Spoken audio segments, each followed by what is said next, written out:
Hello students, इस video में हम देखेंगे एक्सरसाइज 4.3। यदि हमको 3 शीट्स दिए गए हों तो त्रिभुज का क्षेत्रफल क्या होता है। त्रिभुज का क्षेत्रफल हमको पता है, ये आप 9th में भी पढ़े और 10th में भी, 11th में भी। तो उसी से थोड़ा सा इसमें दे दिया है, किस विधि से, सारणिक विधि से। तो सारणिक विधि से अगर तीनों शीट्स दिए गए हों त्रिभुज का क्षेत्रफल क्या होता है, 1/2 x1 y1 x2 y2 x3 y3 और लास्ट वाले कॉलम में 1 1 1 लिख सकते हैं। तो जहाँ x1 y1 x2 y2 x3 y3 क्या हैं, शीट्स हैं। तो आइए देखते हैं क्वेश्चन नंबर फर्स्ट का। फर्स्ट शीट्स क्या दिया गया है, 1, 0, 6, 0, 4, 3। अगर ये शीट्स हैं तो हमको चाहिए क्या, त्रिभुज का क्षेत्रफल। तो त्रिभुज का क्षेत्रफल क्या होगा, इन शीर्षों से बने त्रिभुज का क्षेत्रफल। ऐसा सेंटेंस बना लेना, त्रिभुज का क्षेत्रफल बराबर क्या हो जाएगा, 1/2। देखो x1 के स्थान पर क्या है 1, y1 के स्थान पर 0, अंतिम वाला कॉलम जो है 1 1 कर लेना।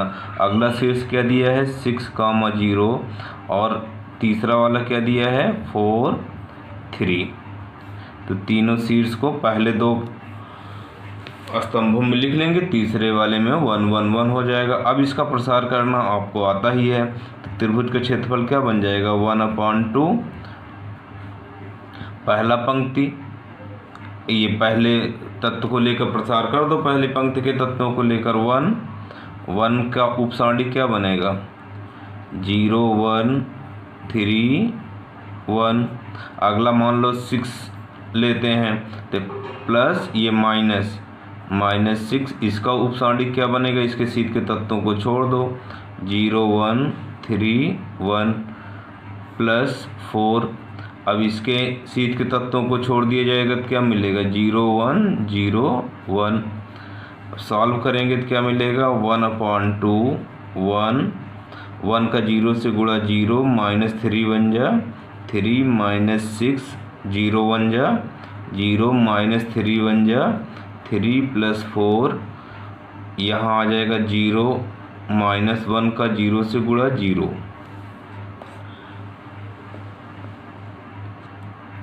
अब देखो इसको और आगे सॉल्व करते हैं तो 1/2 1 का -3 में गुणा होगा तो क्या हो जाएगा -3 -- +6 3 जा 18, 0 का 4 से गुणा होगा तो हो जाएगा 0। आ गया क्या 1/2 इंटू ये 18 में से 3 जाएगा, कितना आ गया 15, या बराबर आप लिख सकते हो 15/2 वर्ग मात्रक। बहुत आसान क्वेश्चन है। ऐसे ही शेष 2 क्वेश्चन इसके दोनों पार्ट आप लोग कर लेंगे। अब क्वेश्चन नंबर 2 देखते हैं।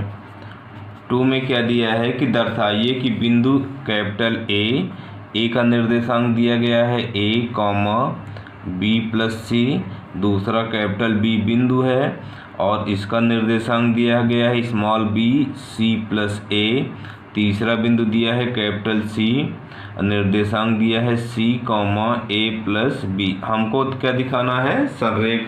संरेख होने का प्रतिबंध बताया गया है कि इन बिंदुओं से बने त्रिभुज का क्षेत्रफल क्या होगा 0 होगा। तो आइए देखते हैं त्रिभुज ABC का क्षेत्रफल।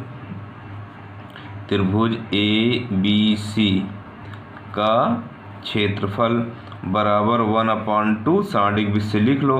तो पहला क्या है A, दूसरा B + C, ऐसे ही दूसरे बिंदु को B, C + A, तीसरा क्या है C, A + B, और क्या दिया गया है 1 1 1। इसको सारणिक विधि से हल कर लें तब भी आ जाएगा, बहुत बढ़िया। जैसे इसको जोड़ लें तो a + b + c, a + b + c, a + b + c common ले लें तो इसका मान क्या हो जाएगा 0 0। क्यों 0 हो जाएगा, क्योंकि ये और ये बराबर हो जाएंगे c1 c3। तो फिलहाल आइए इसको हम जिस विधि से लगा रहे हैं उसी विधि से लगा लिया जाए। 1/2 c1 के अनुदिश प्रसार करेंगे, c1 के अनुदिश प्रसार करेंगे, क्या मिलेगा a। अब a का उपसारणिक लिख लो, इसके शीट के तत्वों को छोड़ दिया जाएगा तो बचेगा क्या c + a, a + b, 1 1 minus, पहला प्लस दूसरा माइनस माइनस बी। अब इसके उपसारणिक को लिख लिया जाए, बी के सीध के तत्वों को छोड़ा जाए तो बी प्लस सी ए प्लस बी 1 1। तीसरा है सी, इसके उपसारणिक को लिखा जाएगा तो बचेगा क्या, बी प्लस सी प्लस ए 1 1। ये बड़ा ब्रैकेट बंद हो जाएगा। अब देखो सॉल्व करते हैं तो आएगा 1/2 ए, सी प्लस ए का 1 में गुणा होगा तो सी प्लस ए माइनस 1 से ए प्लस बी में गुणा करेंगे, आगे माइनस लगा है तो माइनस लगा है तो चिन्ह क्या होगा, बदल जाएगा। तो माइनस ए माइनस बी, ऐसे ही माइनस बी प्लस सी माइनस ए माइनस बी, ऐसे ही प्लस सी, इसका गुणा करोगे तो b प्लस सी माइनस 1 से गुणा किया जाएगा तो minus C minus A equal to 1/2। अब यहाँ देखो a से a कैंसिल हो जाएगा, c माइनस बी बचेगा, a से गुणा करोगे तो हो जाएगा ac माइनस ए बी। यहाँ देखेंगे तो कुछ कैंसिल हो रहा है क्या, b से b कैंसिल हो गया, माइनस बी से गुणा किया जाएगा minus B C minus minus plus A B. यहाँ तीसरे वाले में c से c कैंसिल, c से b में गुणा करेंगे तो हो जाएगा बी सी, c का a में गुणा करेंगे तो माइनस ए सी, तो plus A C minus A C plus B C minus B C, A B से ए बी कैंसिल, सब कैंसिल हो गया, क्या आ गया 1/2 इंटू 0 इक्वल टू 0। अतः ए बी सी क्या है, सररेख है। अतः क्योंकि क्षेत्रफल 0 आ गया, त्रिभुज बना ही नहीं, इनका क्षेत्रफल क्या हो गया 0। अतः दिए गए बिंदु क्या है, संरेख है, संरेख है। ये आपका प्रूव्ड हो गया। अब देखते हैं अगला क्वेश्चन, तीसरा काम का सवाल है कुछ। इसमें कहा है k का मान ज्ञात कीजिए यदि त्रिभुज का क्षेत्रफल 4 वर्ग इकाई है जहां शीर्ष निम्नलिखित है। शीर्ष ये है और क्षेत्रफल क्या दे रखा है 4। तो ऐसे क्वेश्चन में देखो जब क्षेत्रफल हमको दे रखेगा तो ध्यान देना होगा कि चिन्ह क्या लेते हैं ना। तो अब देखो इसको बहुत सावधानी से किया जाएगा। दिया है त्रिभुज का क्षेत्रफल क्या है, इन शीर्षों से बने, इन शीर्षों से बने त्रिभुज का क्षेत्रफल बराबर क्या दिया गया है 4।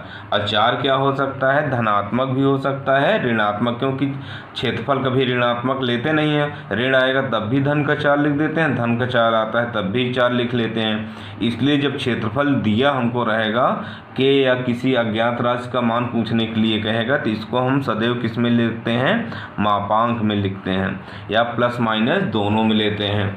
तो इन शीर्षों से बने त्रिभुज का क्षेत्रफल ये हो गया, या क्षेत्रफल ही हम मापांक में ले लें, इसको हटा दें तो हमारा त्रिभुज का क्षेत्रफल क्या बनेगा 1/2। असारणिक वैल्यू ले लो, क्या दिया गया है k 0 4 0 0 2 है ना, सॉरी यहाँ तीसरा लिखा ही नहीं गया, ये तीसरा वाला 1 1 1 लिख के तब इसको बंद किया जाएगा। और इसका मान क्या दिया गया है 4, तो इसको हम सारणिक में लिख लेंगे क्योंकि क्षेत्रफल कभी ऋणात्मक नहीं होता है, इसको एक अन्य सारणिक में लिख लेंगे। अब देखो इसका मान क्या आएगा, जब सारणिक हटाओगे तो इधर जाके प्लस माइनस 4 हो जाएगा, तो सारणिक हटा दो 1/2 k के उपसारणिक को क्या लिखा जाएगा 0 1 2 1 माइनस 4। अब इसके उपसारणिक को लिखा जाए 4 के सीध के तत्वों को छोड़ो 0 1 2 1। अगला क्या है 0 के उपसारणिक को लिखा जाए, छोड़ दिया जाएगा तो 0 1 0 1। ये बराबर क्या आ गया प्लस माइनस 4, क्योंकि क्षेत्रफल कभी ऋणात्मक नहीं होगा, यह याद रखेंगे। तो धनात्मक के लिए हम सदैव क्या लगा देते हैं मापांक, ये एक्स्ट्रा मापांक है, ध्यान देना ये। और जबकि ये वाला क्या है सारणिक हमको प्रदर्शित कर रहा है। अब इसको हल किया जाए तो आएगा क्या k 1 का 0 से गुणा 0 माइनस 2 1 जा 2 माइनस 4 जीरो का 1 से गुणा 0 माइनस 2 बन जा 2, यहाँ 0 से गुणा होगा सब 0 हो जाएगा, प्लस माइनस ये 2 बटे में इधर आएगा तो किस में हो जाएगा, गुणे में। अब यहाँ सॉल्व किया जाएगा, -2k माइनस माइनस प्लस 4 2 जा 8 इक्वल टू प्लस माइनस 8। अब सॉल्व किया जाएगा तो आएगा क्या हमारा, एक बार धनात्मक मान ले लिया जाए, एक बार ऋणात्मक। पॉजिटिव मान लेने पर आपसे कुछ नहीं गलती होगा, केवल यही होगा कि हो सकता है आप मापांक में न लिखें, एक मान आ जाएगा दूसरा फिर नहीं आएगा, वह सही बात नहीं होगा, एग्जाम में आएगा तो इसीलिए आपको दिया ही जाएगा कि आप संभवतः गलत कर लें, तो गलत आप लोग नहीं करेंगे। क्यों नहीं करेंगे, क्योंकि आपको पता हो गया कि क्षेत्रफल हमारा ऋणात्मक नहीं होता है, जो क्षेत्रफल दिया रहेगा वो प्लस माइनस दोनों हो सकता है, तो 2 मान आ जाएगा। अब देखो एक बार हम क्या लेते हैं, पॉजिटिव मान लेते हैं, तो पॉजिटिव मान लेने पर क्या आएगा, -2k + 8 इक्वल टू, ये पॉजिटिव मान लेने का मतलब है +8 लेंगे, 8 से 8 कट जाएगा, -2k बराबर क्या हो जाएगा 8 - 8 k इक्वल टू 0 अपॉन -2, या k बराबर आ गया 0। दूसरा ऋणात्मक मान ले लेते हैं, निगेटिव मान लेने पर क्या आएगा, -2k + 8 इक्वल टू -8।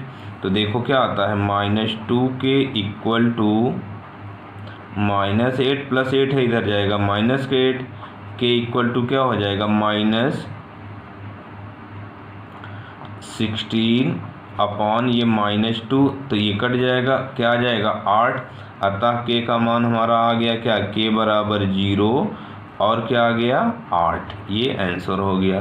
देखो 2 मान आ गए, एक मान आ गया प्लस को लेकर, दूसरा आ गया माइनस को लेकर, यह ध्यान रखेंगे कि k बराबर क्या आया 0, k बराबर 8।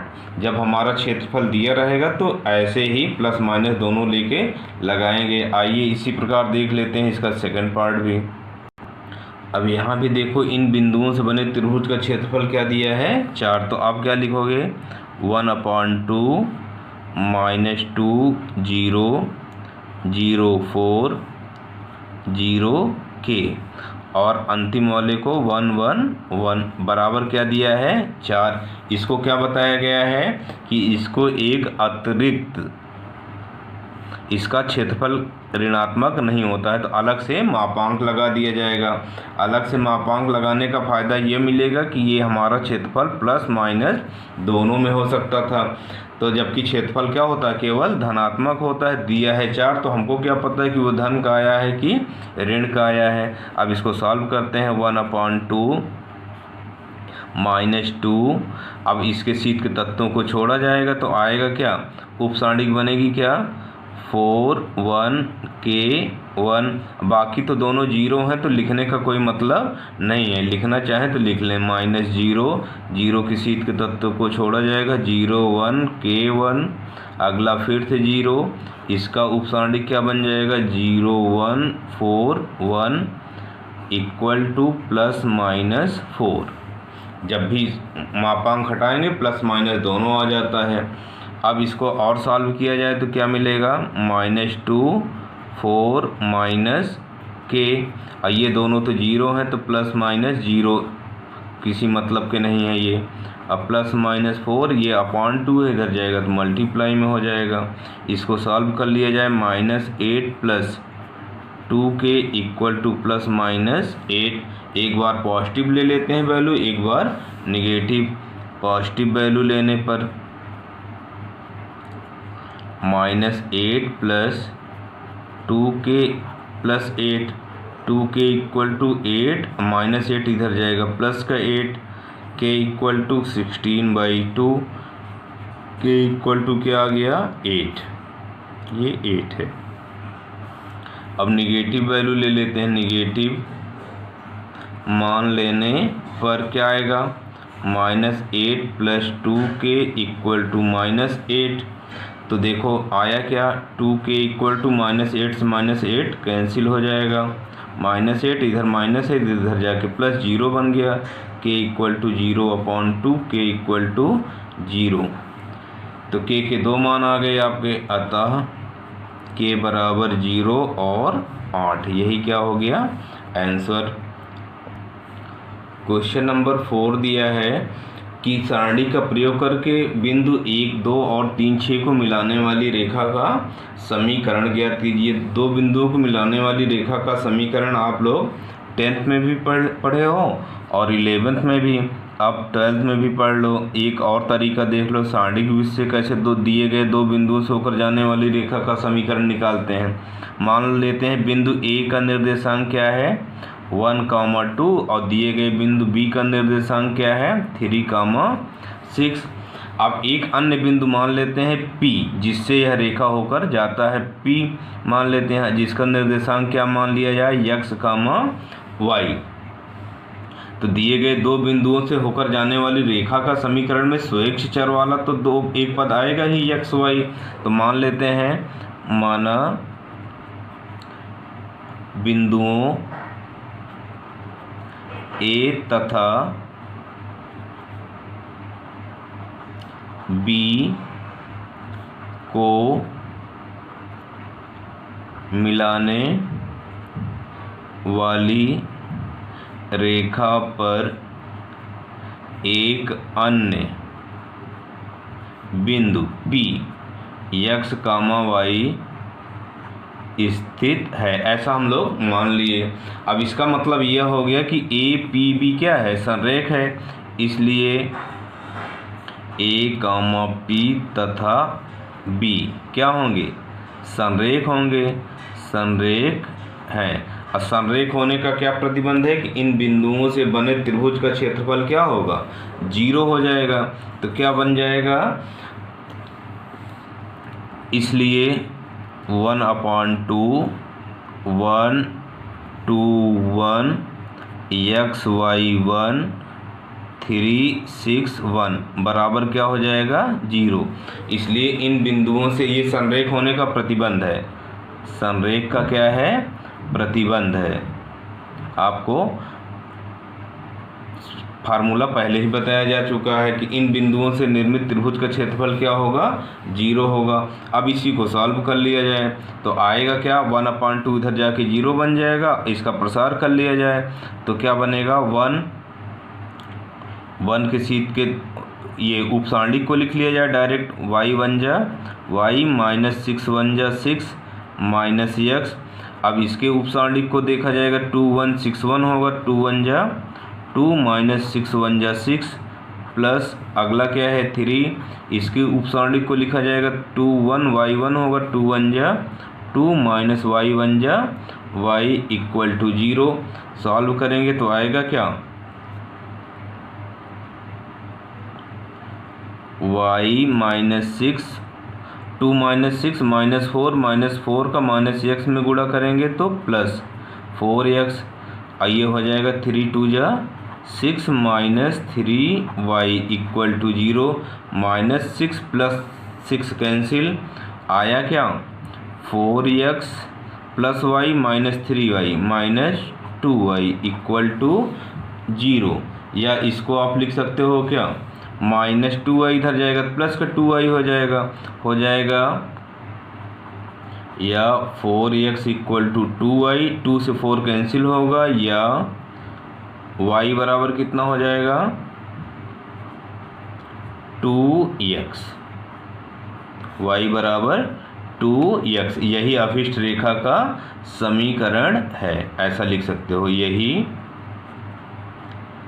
अभिष्ट रेखा का समीकरण है। ऐसे ही आपको सेकंड पार्ट करना है, केवल अदद बदली है, इसमें कुछ तो अंतर है नहीं भाई। इसमें बिंदु क्या दिया है 3 1 और 9 3, यहाँ 3 1 9 3 और ये x y रहने देना, तो आपका आ जाएगा इसका सेकंड पार्ट।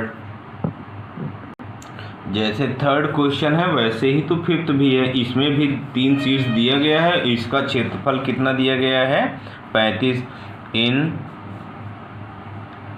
बिंदुओं से बने त्रिभुज का क्षेत्रफल कितना दिया है 35। इसलिए क्या आ जाएगा, इसलिए 1/2, और पहले बिंदुओं को लिख लिया जाए, 2 -6 5 4 K 4, और इसका क्षेत्रफल कितना दिया है 35। अब बताया गया है कि क्षेत्रफल जो है ऋणात्मक नहीं होगा। तीसरा वाला फिर भूल हो गया, ये तीसरा वाला हो जाएगा 1 1 1, और इनसे जो क्षेत्रफल ऋणात्मक नहीं होगा तो इसको हम एक मापांक फलन बना लेंगे, मापांक में लिखेंगे। तो अब इसको सॉल्व किया जाएगा तो आएगा क्या 1/2, और इसके उपसांडिक को लिख लेते हैं 2 के उपसांडिक को ऐसे इसके शीट के तत्वों को छोड़ो तो 4 1 4 1 आएगा, तो इसका गुणा किया जाएगा तो 4 1 जा 4 -4 1 जा 4। अगला वाला क्या होगा, माइनस होगा, -5 5 के उपसांडिक को लिखा जाए इसके शीट के तत्वों को छोड़ा जाएगा, -6 1 4 1 होगा, -6 का 1 में मल्टीप्लाई, -6 -4 का 1 में होगा तो 4, प्लस अगला वाला क्या है के के उपसांडिक को लिखा जाएगा तो -6 1 4 1, तो -6 और 4 1 जा 4 इक्वल टू क्या आ गया +-35, प्लस माइनस बताया गया है कि जैसे ही मापांक हटेगा अगली तरफ क्या आ जाएगा प्लस माइनस। अब इसको सॉल्व करते हैं, 4 - 4 0 0 का 2 में मल्टीप्लाई 0, -6 -4 -10 10 का -5 में 10 बचे 50, माइनस माइनस प्लस हो जाएगा। -6 -4 क्या होता है -10 10 का के में मल्टीप्लाई -10 के इक्वल टू +-35, या आ जाएगा क्या आपका -10 के इक्वल टू +-35, अब +50 है इधर जाएगा तो क्या हो जाएगा -50। एक बार ऋणात्मक चिन्ह ले लेते हैं, एक बार धनात्मक, पॉजिटिव चिन्ह लेने पर सॉल्व करो। -10 के इक्वल टू प्लस का 35 -50 आएगा क्या -10 के इक्वल टू -15, 35 में से 50 जाएगा, ऋण का 15, 5 से ये ऋण से ऋण कट गया, के बराबर क्या आ गया 15/10। यहाँ देखो 1/2 है, 2 इधर जाएगा तो गुणे में हो जाएगा, 35 दूना क्या हो गया 70, तो ये +70 -50 कितना आएगा प्लस का 20 आएगा, प्लस का 20, ये क्या है माइनस का 10 के, तो के इक्वल टू इधर जाएगा तो माइनस है ना 20/10 कैंसिल होगा तो के इक्वल टू क्या आ गया -2। अब ऐसे ही क्या ले लिया जाए निगेटिव मान लेने पर तो आएगा क्या -10 के इक्वल टू -70 -50, -10 के इक्वल टू -120, माइनस से माइनस कैंसिल हो जाएगा, के इक्वल टू 120/10, 0 0 कैंसिल, के इक्वल टू क्या आ गया 12। ये दूसरा मान भी आ गया। बताया गया था कि ऐसे सवालों में 2 मान आते हैं, और अगर आप केवल प्लस अकेले लेंगे तो प्लस वाला केवल मान आ जाएगा, दूसरा फिर आएगा ही नहीं, आपका विकल्प भी गलत हो सकता है, इसलिए क्षेत्रफल वाले में अतिरिक्त सावधानी रखा जाएगा। अतः के कितने मान आ गए 2 -2 और 12, ये हो गया आंसर। अब देखते हैं एक्सरसाइज 4.4।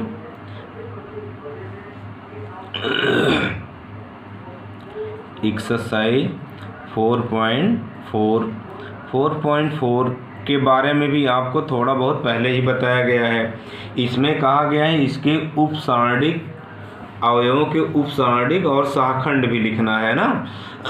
तो पहले में कितने सवाल दिए हैं 2। पहला क्या दिया है 2 ऋण 4 0 3, तो मान लेते हैं माना ए बराबर हमारा सारणिक क्या दिया है 2 -4 0 3। अब इसको कैसे लिखा जाएगा, इसके उपसारणिक क्या कैसे निकालेंगे, बहुत ध्यान देना है हमको, क्योंकि इसी पर हमारा 8 नंबर का क्वेश्चन निर्भर करता है। तो जैसे 2 का उपसारणिक लिखना है, 2 क्या है, कौन सा तत्व है, ये इक्विवेलेंट है किसके, ऐसे देखो ये इक्विवेलेंट है A11 A12 A21 A22, यही तो होता है 2/2 के सारणिक का। तो अब इसका उपसारणिक मतलब 2 का उपसारणिक क्या होगा, तत्व 2 का उपसारणिक, या इसके नाम से ही जाना जाए A11 का उपसारणिक। उपसारणिक को बताया गया था किससे दिखाएंगे, कैपिटल लेटर यम से, M11। अब जैसे पहला तत्व क्या है 2, इसके शीट के तत्वों को छोड़ देना, उपसारणिक बन जाएगा, ये छोड़ दो, क्या बचा 3, यही आंसर हो गया। अब अगला ऐसे निकाल लो, A12 का उपसारणिक M12 लिखोगे, और M12 -4 के शीट के तत्वों को छोड़ो, क्या मिला 0। ऐसे ही अगला तत्व क्या है A21, दूसरी पंक्ति का पहला तत्व का उपसारणिक क्या होगा, इसको किससे दिखाओगे, कैपिटल लेटर M21 से, इस 0 की शीट के तत्वों को छोड़ो, क्या आया -4। अगला देखो क्या है A22 का उपसारणिक क्या बनेगा, M22, दूसरी पंक्ति का दूसरा तत्व क्या है 3, इसके शीट के तत्वों को छोड़ो, क्या आ गया 2, ये क्या बन गए उपसारणिक। अब इसका शाखंड ज्ञात करना है। शाखंड कैसे ज्ञात करते हैं, देखो बहुत बढ़िया आता है इसका, A11 का शाखंड क्या बनता है, शाखंड को हम किस लेटर से दिखाते हैं, कैपिटल लेटर से 1 से, और आएगा क्या, पहले वाले का चिन्ह क्या बताया गया है, प्लस माइनस माइनस प्लस, या इसको लिखने का एक तरीका ये भी है, -1 फार्मूले का है, ये पंक्ति और स्तंभ को जोड़ देते हैं, 1 + 1 × इसके उपसारणिक का मान क्या है 3। तो यहाँ फार्मूला लिखना चाहें तो फार्मूला भी लिख दें, क्या लिख दें M11। अब इसको सॉल्व किया जाए, -1 पे पावर क्या है 1 1 2, तो प्लस का 1 आ जाएगा, और M11 की वैल्यू क्या है 3 बन जा 3, ये उपसारणिक हो गया, शाखंड हो गया। अब ऐसे ही A12 का शाखंड क्या होगा, A12 -1 पे पावर क्या हो जाएगा 1 + 2, 1 + 2 क्यों, ये 1 है ये 2 है, इंटू क्या लिखोगे M12। अब 2 1 कितना हुआ 3, और जब ऋण पे घात क्या है विषम आ जाएगा तो -1 आ जाएगा, -1 × M12 क्या है 0, 0 से गुणा करोगे तो क्या आ जाएगा 0। ऐसे ही अगला वाला क्या है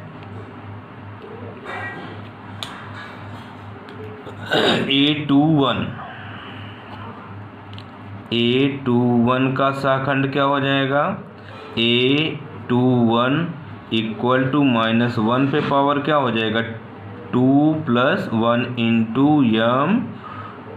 M21, इसका उपसारणिक वैल्यू रखा जाएगा तो क्या होगा, देखो 2 1 कितना हो जाएगा 3, 3 विषम है तो ऋण 1 की घात 3 पे आएगा -1, और 21 की वैल्यू M21 की वैल्यू क्या है -4, इंटू -4 गुणा किया जाएगा तो आ जाएगा +4।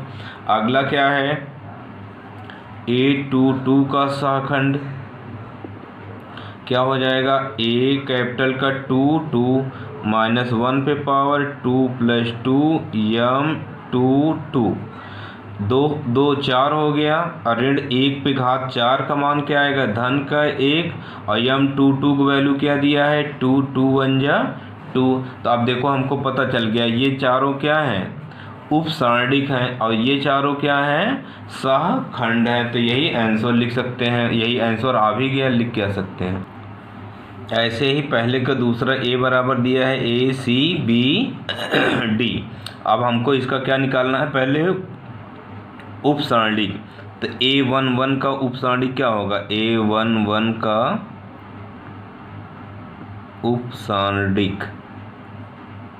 उपसारणिक को कैपिटल लेटर से M से दिखाएंगे M11। अब A के शीट के तत्वों को छोड़ दो, क्या बचेगा D। ऐसे ही A12 का उपसांडिक क्या बनेगा, M12, ये C है ना, पहली पंक्ति का दूसरा तत्व C, इसके शीट के तत्वों को छोड़ो, क्या बचेगा B। ऐसे ही A21 का उपसांडिक क्या बनेगा, M21, इस B के शीट के तत्वों को छोड़ो, क्या बना C।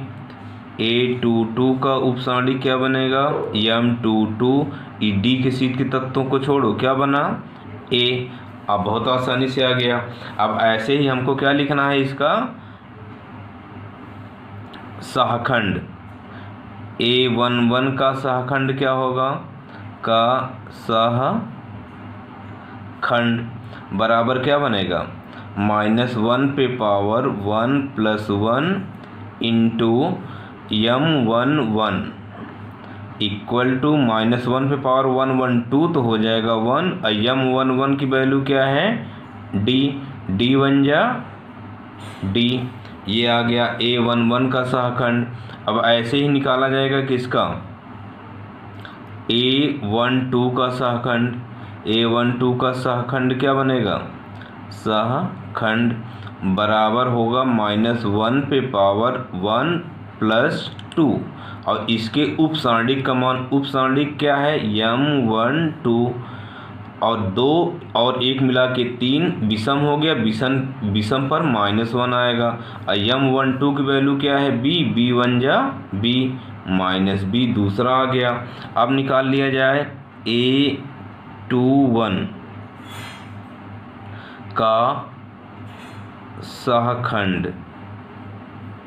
A21 का सहखंड को हम किससे दिखाएंगे, किस लेटर से, कैपिटल लेटर। इस वाले को तो दिखाते हैं कैपिटल A11, ये वाला भूल हो गया था, A12, इसको दिखाएंगे A21 से क्या आएगा, -1 पे पावर 2 + 1 और फिर इसके उपसांडिक का मान, उपसांडिक क्या होगा M21, -1 2 1 3 विषम है, विषम पे माइनस आ जाएगा। और 21 की वैल्यू क्या है C, सॉल्व करेंगे तो क्या आएगा -C। ऐसे ही हम अगला निकालेंगे A22 का सहखंड।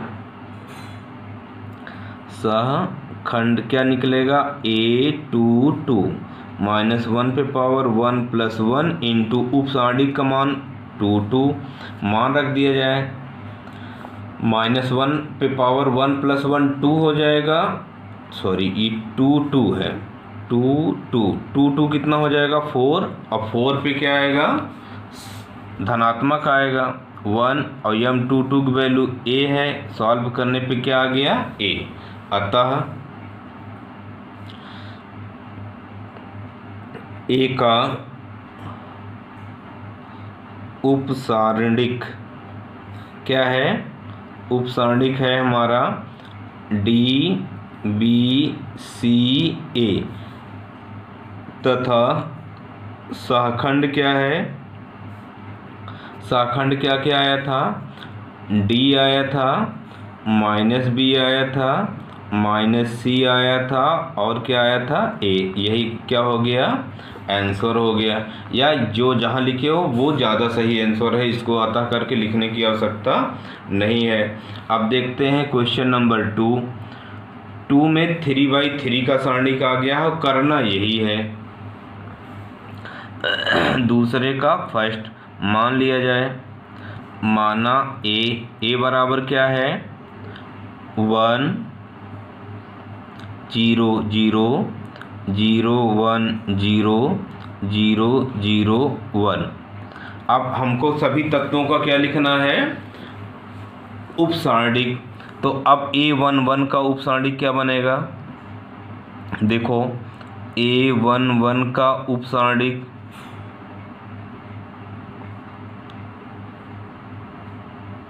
पहली पंक्ति का पहला तत्व उपसारणिक क्या बनेगा, देखो इसके शीट के तत्वों को छोड़ो तो बना क्या 1 0 0 1। हल कर लो क्या आएगा 1 1 जा 1 -0 इक्वल टू क्या 1। इसको किससे दिखाते हैं कैपिटल लेटर M से, M11। ऐसे ही बाकी लिखना है आपको। A12 का उपसारणिक क्या हो जाएगा M12। अब दूसरे तत्व का, इसके शीट के तत्व छोड़ो, छूट गया, क्या बचा 0 0 0 1।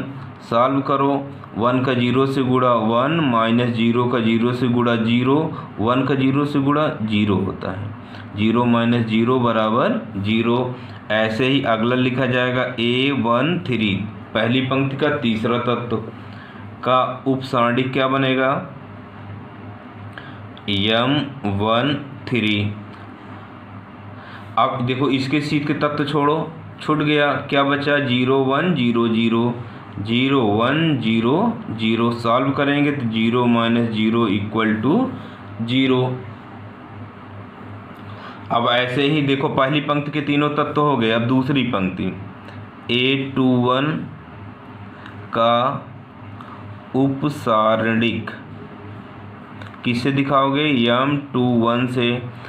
21 में आ जाओ, इसके शीट के तत्व छोड़ो, छूट जाएंगे तो क्या बचेगा 0 0 0 1 0 0 0 1।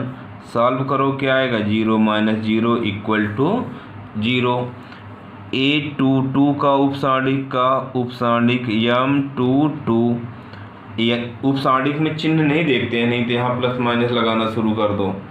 अब इसके शीट के तत्व छोड़ो, दूसरी ये छूट जाएगा, ये 1 0 0 1 बचेगा, 1 0 0 1। सॉल्व करो, 1 माइनस 0 इक्वल टू 1।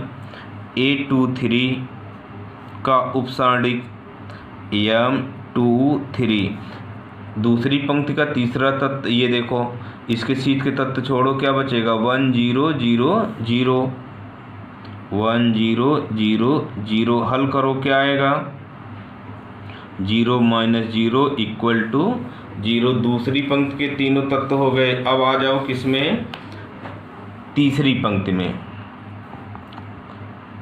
A31 का उपसारणिक क्या बनेगा M31। अब इसमें जो है देखो, ये 0 के शीट के तत्व छोड़ो, क्या बचा 0 0 1 0। तो क्या बचेगा 0 0 1 0। सॉल्व करेंगे तो 0 माइनस 0 इक्वल टू 0। इसी प्रकार A32 का उपसारणिक क्या बनेगा M32, और इसको निकालेंगे तो आएगा 1 0 0 0। सॉल्व करेंगे तो 0 माइनस 0 इक्वल टू 0। ऐसे ही लास्ट वाला तत्व A33 का उपसारणिक क्या बनेगा M33, और इसके वैल्यू को लिखेंगे तो आएगा 1 0 0 1। सॉल्व किया जाएगा तो क्या आएगा 1 माइनस 0 इक्वल टू 0। उपसारणिक तो लिख डाले। अब ऐसे क्या लिखा जाएगा, इसके सहखंड A33 क्या आ गया 1 1 माइनस 0 1। सहखंड में क्या लिखना होता है, वो चिन्ह सहित आ जाता है। चलो लिखते हैं, A11 का सहखंड क्या आएगा A11 इक्वल टू -1 पे पावर, इसकी पंक्ति और स्तंभ की संख्या को जोड़ देते हैं इनटू उसका उपसारणिक मान 1। उपसारणिक मान 1 आया ही है, 1 1 जा 1। A12 का सहखंड क्या होगा A12 -1 पे पावर 1 + 2 इंटू M12। 2 1 3 विषम हो गया, विषम पे क्या बताया गया -1 आएगा इंटू M12 0 है इक्वल टू 0। A13 का सहखंड क्या बनेगा A13 -1 पे पावर 1 + 3 इंटू M13। 3 और 1 मिलाओ 4, 4 पे एक सम हो गया, सम पे धन का 1 आएगा, और M13 की वैल्यू 0 है तो आ गया 0। A21 अब दूसरी पंक्ति का पहले तत्व का सहखंड क्या आएगा A21 -1 पे पावर 2 + 1, और इसका उपसारणिक A21 -1 पे पावर 2 1 2 1 3 3 पर क्या आएगा विषम है, विषम पर -1, और इसके उपसारणिक का मान कितना था 0 था, बराबर 0 आ गया। A22 कैपिटल A22 -1 पे पावर क्या हो जाएगा 2 + 2, और इसके उपसारणिक का मान लिख लो 2 2 आएगा क्या 2 और 2 4 धन आएगा, सम हो गया तो। और m22 का वैल्यू क्या दिया है 1 आ गया। ऐसे ही A23 का शाखंड क्या हो जाएगा A23 -1 पे पावर कितना हो जाएगा 2 + 3 इंटू m23, 3 2 5 विषम हो गया। अब विषम पे क्या आएगा -1 आएगा। m23 की वैल्यू क्या दिया है 0 दिया है, तो 0 से गुणा करोगे तो क्या मान आ जाएगा 0 आ जाएगा। अब तीसरी पंक्ति में आ जाओ, A31 का शाखंड क्या बनेगा कैपिटल A31 -1 पे पावर 3 + 1 इंटू इसका उपसांडिक क्या होगा m31, 3 1 कितना होता है 4 4 सम हो गया, सम पे धन का 1 आएगा। और यहाँ क्या आएगा m31 का वैल्यू 0 दिया है, तो 1 का 0 से गुणा 0। A32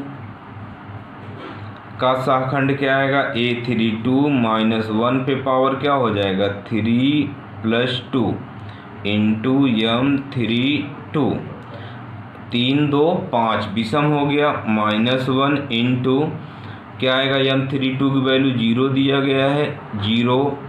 A33 का क्या आ जाएगा कैपिटल A33 -1 पे पावर क्या हो जाएगा 3 + 3 इंटू m33, 3 3 6 पर सम हो गया, सम पे धन का 1। और इसका m33 की वैल्यू 1 दिया है, 1 1 जा 1। ये तो आंसर हो गया, देख लो ये 1 0 0 0 1 0 0 0 1, ये हमारे क्या आ गए शाखंड आ गए। और इसके पहले क्या आया था उपसारणिक। तो चिन्ह के लिए आप बिल्कुल परेशान ना होना, पहले +1 फिर -1 plus minus plus minus plus minus plus, ये ऐसे ही अल्टरनेट पे आता ही है, एक प्लस दूसरा माइनस प्लस से शुरू करना, माइनस तक जाएगा। तो उपसारणिक निकालना बहुत आवश्यक है, हमको ये आना ही आना चाहिए। अब देखते हैं क्वेश्चन नंबर 3, इसका सेकंड पार्ट आप लोग स्वयं से करिएगा, कुछ है नहीं, लिखना बहुत ज़्यादा है तो आप लोग उसको कर लेंगे, कोई असुविधा होगी तो बताइएगा। प्रश्न संख्या 3 में कहा है दूसरी पंक्ति के अवयवों के शाखंडों का प्रयोग करके इस सारणी का मान ज्ञात कीजिए। दिया क्या है डेल्टा बराबर 5 3 8 2 0 1 1 2 3। किसके शाखंडों का प्रयोग करना है दूसरी पंक्ति के, दूसरी पंक्ति के शाखंड निम्न है, उसको निकाल लिया जाए। दूसरी पंक्ति के शाखंड को हम कैसे दिखाते हैं, दूसरी पंक्ति 2 1, तो 2 1 है तो क्या लिखा जाएगा -1 पे पावर क्या हो जाएगा 2 + 1, और इसका उपसारणिक 2 1 का उपसारणिक देखो क्या बनेगा, इसको हटाओ तो बनेगा क्या 3 8 2 3, सॉल्व कर लो, 2 1 3 विषम है तो विषम पे क्या आएगा -1, और ये हो जाएगा क्या 3 त्रिक का 9 8 दूनी 16, 9 में से 16 जाएगा, 9 में से 16 जाएगा, बचेगा क्या ऋण का 7 माइनस माइनस प्लस 7 1 7। ऐसे ही दूसरा तत्व निकाल लो A22 -1 पे पावर क्या आएगा 2 + 2, और इसका उपसारणिक लिखो, इसके सीध के तत्व छोड़ो तो ही कोने वाले 4 तत्व बचेंगे 5 8 1 3, 2 2 4 सम है तो धन का 1 आएगा, 5 तिहाई 15, 8 1 8, 15 में से 8 जाएगा क्या आएगा धन का 7। तीसरा देख लेते हैं A23 क्या मान आएगा -1 पे पावर 2 + 3, इसका उपसारणिक लिखो, दूसरी पंक्ति का तीसरा तत्व 1 1 के सीध के तत्व को छोड़ो 5 3 1 2 5 3 1 2। अब 3 2 5 विषम हो गया, विषम पर माइनस, अब 5 दूना 10 3 1 3, 10 में से 3 जाएगा 7 1 7 प्लस माइनस माइनस ऋण का 7 आ गया। अब सारणी का मान, अतः डेल्टा बराबर, ये ध्यान रखना जो उपसारणिक लिखोगे उसी तत्व को लिखोगे, वही लेटर स्मॉल लेटर में आ जाएगा। क्या क्या आएगा A21 कैपिटल A21 ये फार्मूला है, याद रखना। ऐसे ही बहुत आसानी से आएगा भी। जैसे कैपिटल A22 है तो स्मॉल भी होना चाहिए, A22 capital A22 plus small A23 तो कैपिटल A23, ये दोनों सेम होने चाहिए, ये इनका क्रम भी वही होना चाहिए, 21 तो 21 22 22 23 23।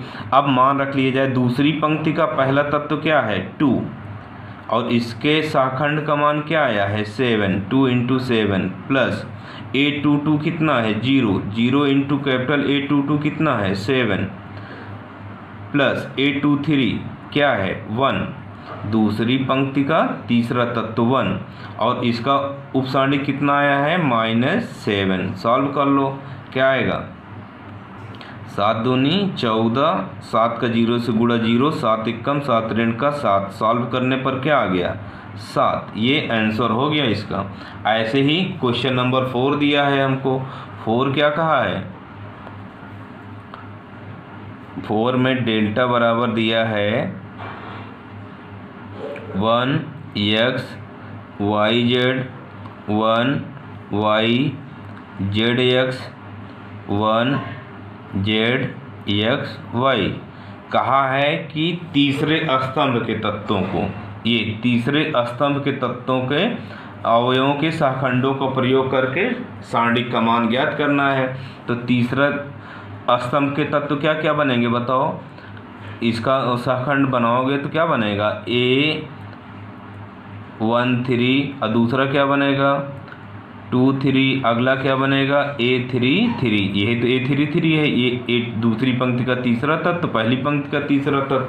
चलो लेके निकालते हैं।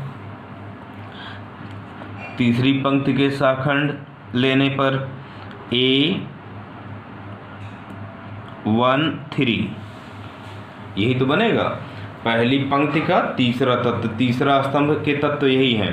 तो अब इसके उपसारणिक को लिखो, क्या आएगा -1 पे पावर 1 + 3 है ना, और उपसारणिक लिखा जाएगा तो 1y 1z, 3 1 4, सम हो गया धन का 1 z - y equal to z - y।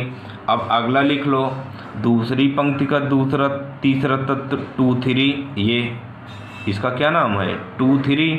अब इसके उपसारणिक को लिखा जाएगा -1 पे पावर क्या बनेगा 2 + 3,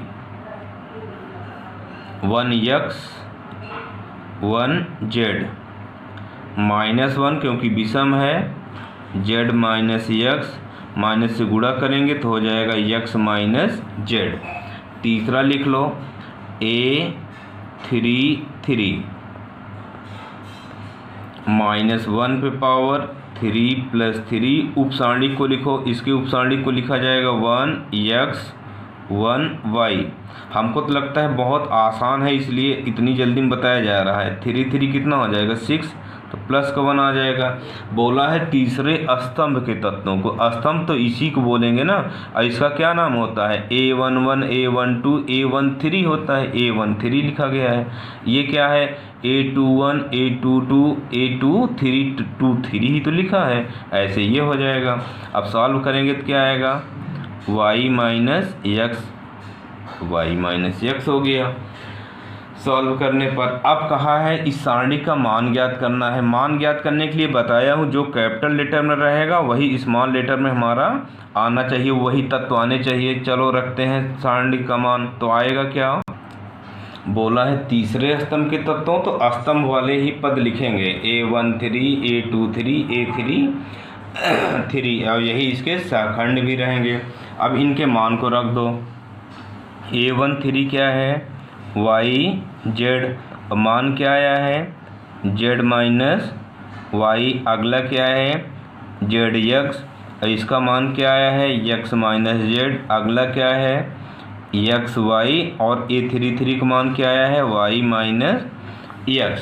अब इसको हम देखो ये हमारा साइक्लिक क्रम में बन गया, x - y y - z z - x रूप का गुणनखंड बनना चाहिए। तो चलो इसको हल करते हैं, इसी क्रम में ले भी आते हैं। साइक्लिक क्रम क्या होता है ये जैसे एक्स वाई जेड, तो एक्स माइनस वाई तो अगला हो जाएगा वाई माइनस जेड, अगला क्या हो जाएगा जेड माइनस एक्स। गुणा करो, देखो क्या मिलता है, Y Z square minus Y square Z plus इसमें गुणा किया जाएगा Z X square minus X Z square, इसमें से माइनस कॉमन ले लो तो ये हो जाएगा X Y into X minus Y. अब हमारे दिमाग में ये है कि हमको एक्स माइनस वाई कॉमन लेना है, तो एक्स वाई कॉमन तो ये वाले में तो हो गया। अब यहाँ खोजो, तो इन दोनों में देखो क्या होगा, कॉमन तो कुछ है ही नहीं है, तो इसका इसमें देखो इन दोनों में कॉमन क्या है जेड स्क्वायर, और इन दोनों में कॉमन क्या है, देखो जेड कॉमन लेने पे बचेगा X square minus Y square, तो ये इन दोनों को एक साथ लिख लो Z X square minus Y square Z, और इसको एक साथ लिख लेते हैं तो क्या बचेगा minus X Z square plus Y Z square minus X Y into X minus Y रहने दो। इन दोनों में जेड कॉमन तो बचेगा X square minus Y square minus इन दोनों में कॉमन जेड स्क्वायर, बचा क्या माइनस कॉमन लेंगे तो ये प्लस हो जाएगा, प्लस वाला माइनस का minus X Y into X minus Y. अब Z into X square minus Y square बराबर X plus Y X minus Y minus Z square into X minus Y minus X Y into X minus Y.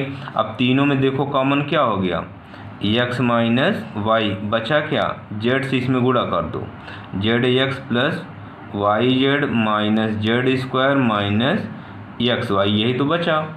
अब देखो x minus Y निकल गया, अब हम target करेंगे Y minus Z को, Y minus Z हमको चाहिए, तो इन दोनों में देखो इन दोनों में जेड कॉमन लेने पे वाई माइनस जेड बच रहा है, इन दोनों में एक्स कॉमन लेने पर जेड माइनस वाई तो माइनस एक्स कॉमन लिया जाए, इन दोनों को पहले लिख लेते हैं Y Z minus Z square, और यहाँ क्या बचेगा minus X Y plus Z X. Solve करते हैं तो मिलता है एक्स माइनस वाई, यहाँ जेड कॉमन तो बचा Y minus Z minus x common तो बचा क्या Y minus Z, X minus Y, इन दोनों में देखो कॉमन क्या दिख रहा है वाई माइनस जेड, बचा क्या जेड माइनस एक्स, यही आंसर हो गया। साइक्लिक क्रम में लिखना आपको आना चाहिए, और कैसे भी करके x minus y y minus z z minus x common लेना है अपने अपने तरीके से, ज़रूरी नहीं कि पहले एक्स माइनस वाई ही लो, वाई माइनस जेड कॉमन ले सकते हो या जेड माइनस एक्स पहले कॉमन ले सकते हो। अब देखते हैं क्वेश्चन नंबर 5 तो बहुविकल्पी प्रश्न है, आप तुरंत बता पाओगे। अभी आपको बताया गया था कैसे सॉल्व करते हैं, जितने विकल्प दिए गए हैं बताया गया है कि ये दोनों सेम होने चाहिए, है ना, जो तत्व रहेगा वही उसका शाखंड भी रहेगा। तो विकल्प में देखो तो पहले विकल्प में A11 और कैपिटल A31, तो पहला ए वाला तुरंत कैंसिल हो गया। दूसरे वाले में देखो A11 कैपिटल A11 A12 21 है, तो दूसरा भी गलत हो गया आपका विकल्प, क्योंकि दूसरे तत्व में देखो दूसरे वाले में क्या दिया है, दूसरे A12 है वहाँ 21 है, इसलिए गलत हो गया। तीसरे में देखो A21 A11 है, ये भी गलत हो गया। चौथा डी देखो वो सही है, A11 दोनों में देखो 11 है 21 है 31 है, तो आपका विकल्प डी सही है। तो ये आपको निकालना आना चाहिए। बताया गया था क्या कि ये दोनों बराबर होने चाहिए, मतलब जो तत्व हो और उसका सहखंड ये बराबर होना चाहिए। A21 तो A21 प्लस A31 तो A31, इसका मतलब ये क्या किया गया है, पहले स्तंभ को लेकर प्रसार किया गया है, ये डेल्टा का मान हो गया, आपका विकल्प डी सही हो गया। अब चलिए अगले वीडियो में देखेंगे महत्वपूर्ण एक्सरसाइज 4.4, उसके सहखंडज कैसे निकाले जाते हैं। अभी ये सहखंड निकाला गया, अगले में क्या निकालना है, सहखंडज आव्यूह आ जाएगा।